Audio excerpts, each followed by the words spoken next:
To get things started, we're going to use the same base applications that we utilized in the email builder videos. Again, if you have your own template application you would like to use instead, that's perfectly fine. We have one available here in React, Angular, and Vue, and we'll have the links for these demos available in the description below. From here, we're going to go into one of the projects. So for instance, the React demo. And great news, the installation step for the SDK is the exact same regardless of which of these JavaScript frameworks we use. We'll simply say npm install at beefree.io/SDK.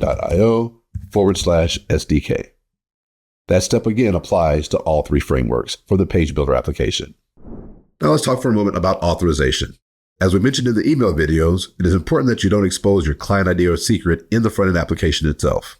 So to achieve that with the page builder and all three frameworks, React, Angular, and Vue, we're going to make that happen through use of a proxy server. But first things first, in your developer's console, we're going to want to make sure you get the client ID and secret from the page builder application that you've activated. We'll look at that in just a moment. Then we're going to use a proxy server for each of the three frameworks and utilize fetching an authorized token with that client ID and secret. Let's see how that looks in practical terms.